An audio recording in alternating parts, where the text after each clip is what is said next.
Hi, I'm Priya Aneja.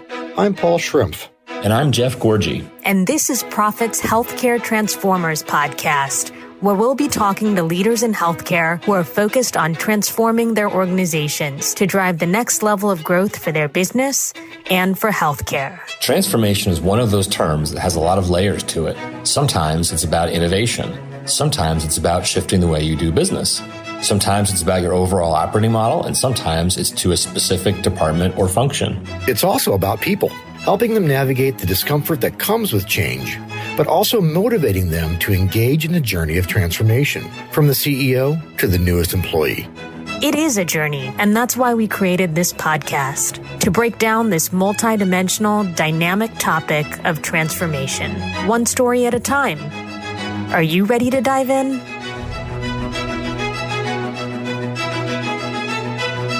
Thanks, everyone, for joining us today, and welcome back to another episode of the Healthcare Transformers podcast. I'm here with a very special friend, Stella Sanchez, who is the Vice President of Strategic Client and Segment Marketing at Teladoc Health. And we're really excited to just have you here today, Stella. Welcome. Thank you. Thrilled to be here. Amazing. We love having you. So it would be great if we started off with just getting to know a little bit more about you. And I'm going to ask you a question that's not directly related to transformation, or maybe it is. We'll see where you take it. But what gets you out of bed in the morning, Stella? Oh, my goodness. Well, normally it's my 6 and 9-year-old asking for breakfast. But besides just that, I'd say I'm really fortunate that I get up every morning and I look forward to my day ahead because I love how I spend my days. I'm not one of those people, and I have, at some points in my life I had been kind of waking up and sludging. But now I feel like I am truly contributing and playing my part in making something that is good better with my work, with my team, with my colleagues, and even with my family who, really advocates for me every day as I go to work. So I'd say between my kids wanting breakfast and me being inspired by my work and the people around me, that's what gets me up. I love that. Taking something good and making it better. I think that's the ultimate kind of Transformers attitude. Tell us a little bit about, the role you play at Teladoc Health and kind of your journey that's gotten you here today. Yes, happy to. My role at Teladoc Health really exemplifies the B2B2C marketing model. So my team sits somewhat in the intersection of consumer marketing and client relationships. And we work with our largest, most strategic client partners on marketing strategies for their populations. So we employ all of my team works internally with our consumer marketing team on packaging up the strategies and informing how those are built. And then we take those to our largest clients and we tailor them to those clients' populations. The second piece of my role is really focusing on what we call segment strategies. So when we think about consumer marketing, we know that not all consumers are created equal. That's certainly not rocket science for any of us marketers. But when we think about segments like Medicaid, Medicare, when we think about populations that live in rural areas versus urban areas, we know that the way to reach those consumers, the way to talk to those consumers are all very different. And so my team really focuses on how do you approach those various segments differently? And then we work with our internal partners on bringing those strategies to life. I can dive into how I got here if that works next. Yeah, absolutely. I always sort of say that I got here a bit by accident. I've been a marketer for 18 plus years. Very scarily, it'll be 20 soon. And I've really built my career as a marketing generalist, all with the goal of one day being a marketing leader in an organization, but really without necessarily an industry focus. I've been somewhat industry agnostic in my career. I spent a lot of time in financial services. I spent a lot of time in consumer goods. And so healthcare was an industry that I was always interested in peripherally, but not something that I necessarily went after. But a lot of my career has really been informed by the network that I have built across the various places that I have gone to school and the many different companies that I've worked in. And in the end, I followed a leader to Teladoc Health, who I did not work for when I first got here, but she is someone who has been an advocate and a mentor and a leader of mine for many years. And so she came and I met the people. And I'll tell you, once you meet the people, it's really very hard to say no. And an opportunity presented itself. And so that's how I got here. I spent my first 2 years in a global brand strategy role. And then I've been in my most recent capacity for the last 3. Yeah. You know, what's so interesting in your story is you haven't spent your entire career in healthcare. In fact, you've spent some of it in financial services. You've spent some of it in CPG. And I'm so curious to know from your perspective, what do you take from those experiences you've had outside of the industry, and how do you use that to create transformation inside healthcare? It's a great question. One theme that has really stuck with me is that no matter what industry you are in, for the most part, as a marketer, you're trying to get consumers to take an action. And in a lot of ways, as all of these industries are transforming, you're really trying to drive behavior change. I think what I've really been able to take away is how to build loyalty, how to drive transformation with the consumer and the behaviors that they use. I'll give you one example. In my financial services days, I spent a lot of time working in the credit card business. And one thing we learned was if somebody pulls out that credit card in the first few days of getting it and spends it even on something as little as gum or coffee, you have them hooked. Right? So that example has always stuck out to me. And of course, it's very different when you think about healthcare, but still, to me, I've brought the thinking and the rigor around how do you drive behavior change to my time in healthcare. And of course, the industry has evolved, the channels have evolved, the media has evolved. But the principle behind it is the same, right? You want to bring people in and you want to get them to use more and you want them to be advocates. You want them to have the best customer experience. That's really the thinking that a lot of us at Teladoc Health, a lot of us came from non-healthcare backgrounds because we were hired more for our consumer expertise. Yeah, it's such a great point. I mean, it's really all about engagement, right? How do you get someone hooked, whether it's to making that first purchase on a credit card or whether it's trying a new mode of engagement with their healthcare. I think that's a fabulous insight. So would love to learn a little bit more about, your personal experience with transformation. Are there any notable experiences that come to mind where you had that transformational opportunity and you were able to kind of seize the moment? And what did you learn from the experience? In my career, I've gone through a ton of transformations. Some of them have been really big. One example is I relaunched one of American Express's co-brand cards while I was there, changing the entire portfolio with new value propositions, new look and feel. That was a really transformational moment in that this was a card that had extreme loyalty. And so just making sure that that loyalty really transferred with you as you transformed was really, really important. I use that, Priya, as an example of a big transformation. Yeah. But I think one of the misconceptions in general of transformation is that it has to be big. In my career, a lot of the really poignant learning moments have come from smaller transformations.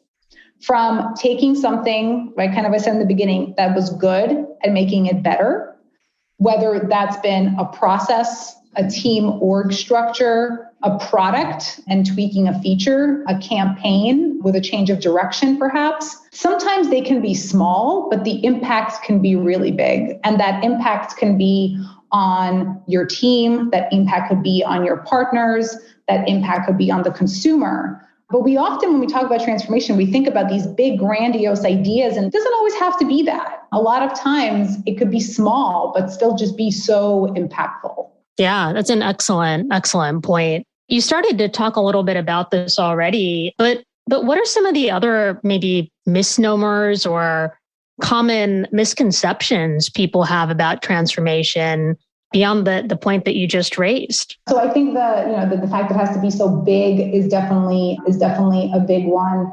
I think the other one is that you have to have a ton of dollars. You have to have a ton of support across a full organization to really get something done. Support and buy-in is important, but I view my role as a leader to enable things even when you have to be scrappy. I think about you can transform things by just knowing who the right people are and being able to get them in a room and help them see your vision. You can transform things by pooling a little bit of resources here and there and stretching your projects out over time. It doesn't, and I've been at companies, and I continue to see it throughout my career of these big teams that are established to drive transformation, and it's requiring all of this effort and all of this buy-in. And yes, I think there are in some cases that is absolutely warranted, but a lot of the time doesn't have to be that. So I do think there is a piece of transformation that requires you as a leader to have relationships and leverage those relationships in appropriate ways to help even those smaller transformations happen, if that makes sense. Yeah, those are all really, really great points. So maybe a question stepping outside of your direct personal experience, as you kind of see more and more studies being published these days about the growing number of failed transformations, any kind of thoughts, even off the cuff ones, on what some of the reasons are that some of those transformations might be failing? Yeah, I've thought a lot about this, Priya, and I think I've done some reading on this as well. Transformation requires inspiration, and that inspiration needs to come from a really clear vision. What I have seen at times in my experience when transformations haven't gone well is because that vision, it wasn't necessarily that it wasn't there, but it wasn't articulated to the extent that it needed to be. I spoke a little bit about, this grandiose buy-in, all those things, and how that's not always necessary. And I don't think that it is, but I do think when you are trying to transform, you need to inspire, whether that's big or small. And a big way to do that is to make sure that you are quite clear in articulating why you're doing this, what the vision is. And that tends to fall through the cracks sometimes when you start to get into the nitty-gritty of things and you lose that vision. So continuing to reiterate what that is, making sure that you're tying back all of the efforts to that vision, what the progress on it is, and celebrating the wins, even if they're small, and acknowledging the losses and celebrating those too, because that happens along the way. People forget about that as time goes on. And I think that sometimes can contribute to that transformation ultimately not coming to the fruition that it was intended to. That's such a great point, because it's a journey, right? I mean, we think of transformations as like these momentous kind of occasions, these momentous kind of points in time, but there's a path to getting there. And sometimes, it's entirely possible that failure is a part of the path. I love that you kind of celebrated needing to take the time along the way to respect the journey, celebrate the successes, see what you learn from the failures, and also to just make sure that no matter where you're headed, that you have that vision in place that's guiding you. I think that's just a great summary. Yeah. No, thank you. And I do, I don't remember where I heard this, but there was a comment that's really stuck with me at one point where a leader talked about people always think about the end. They dismiss the journey. They dismiss being in that moment. It's only, we talk so much about mindfulness nowadays. Yeah. But really, even being mindful of being in that journey, of where you're marching towards, and of appreciating that time and acknowledging what went right, what went wrong. We gloss over those steps, and it's a miss. It is a miss because it's really important to be able to do that. Yeah. You're a team leader, Stella, and you've got a number of folks that you mentor and help grow. What are some of the pieces of advice you might give them as they're starting their own journeys to becoming a transformation leader? I would say if it was easy, everyone can do it. Take the time to set and articulate a vision to inspire those around you. I know I've sort of already said this, but I think it's incredibly important. I'd also say building and leveraging relationships across an organization is incredibly impactful when you are trying to drive meaningful change. It's just knowing who to go to for what and when to pick up the bat phone and who's on the other end, I think is really critical as you were starting to, as you were leading, and particularly as you were leading transformations. And I think the third piece would probably be to give yourself some grace. It's going to be bumpy. The word seamless and transformation don't go together for a reason, because it's not. It never will be. And that's okay. Go on the journey, be mindful of that journey, and be okay when things go wrong, because it's a learning moment. It's not a failure. Yeah. You mentioned that there was someone very important in your journey, someone that you followed to Teladoc Health. Can you tell us a little bit more about the qualities of that person and why they stand out in your mind as someone who is so helpful in your career as a transformer? Yeah. This person in particular, I've just always admired, not just for her really just industry knowledge and functional skills. She's a very solid consumer marketer, always putting the customer first. It's a big lesson that I learned from my time in working for and around her in my career. But as a leader, there are things that she has taught me that have really stayed with me. One is the importance of building followership, really supporting your team and having their back. And the reason that's important is because under her, I have never been afraid to fail. And I really try to emulate that in my leadership as well. I don't want people to be afraid to fail, because if we don't fail, we'll never learn. And then we won't we won't drive the behavior change that we're ultimately trying to drive. She doesn't apologize. I think that particularly as a female leader is really important, not because there's something that she has to prove, but because we work in a growth organization. This is a growing company, and we've got to get stuff done. And her leading by example in that way just really makes me feel empowered to make decisions, to lead the way that I want to lead, and to not have to apologize for it. I think it makes me a good partner. It makes me a good leader, and it grows our business. I love it. Yeah, it's so wonderful to be able to celebrate kind of being a fearless female in this industry. I bet we could spend an entire podcast just talking about the fearless females in our lives. Exactly. Well, how about one more question? Healthcare is just at this juncture, I think, where it's ripe with transformation opportunities. What are some of the biggest opportunities you see on the horizon? And they don't have to be things that you're tackling directly, or maybe no one's tackling them directly. But what are some of your kind of transformation wish list items for healthcare? Yeah. I was trying to articulate this to my husband the other night. Priya, I know you lived in New York. I live in New York. Next to Gmail and my work apps and my photos, I think Seamless is like the next most used app on my phone. And I do believe that even before the pandemic, this was really starting to bubble up. But with the pandemic, I think that consumers expect their healthcare to almost be like a seamless experience, that you go to one place for everything. And that experience is easy breezy. You order, you got a ton of menus in front of you.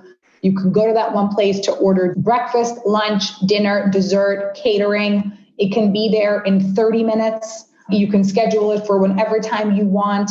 It is just this easy, I hate to reuse the word seamless, but it is a seamless experience. And I believe that consumers expect the same of their healthcare. So when I think about my wish list and where the transformational opportunities are, I do think it's in the experience. I love what Teladoc Health is doing in this space. I'm inspired by it. It's why I'm here. But I think the healthcare industry is starting to see that too. And so I envision that in the next several years, we'll get there from a healthcare perspective, right? That there will be more of these consumer-centric experiences that are built to really deliver a one-stop seamless experience for consumers. And I really look forward to seeing that.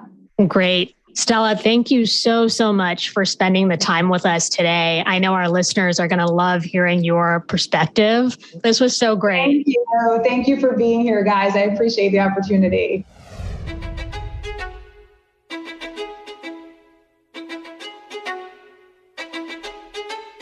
Thank you for listening to Profit's Healthcare Transformers podcast. This podcast is produced by Jared Johnson and his wonderful team at Shift Forward Health. And a big thank you to our hosts, Priya and Asia, Paul Shrimp, and Jeff Gorgie. If you liked today's episode, you can find more great content like this at profit.com/thinking. I'm Anna Kuno, the senior editor of this podcast. Thank you for listening.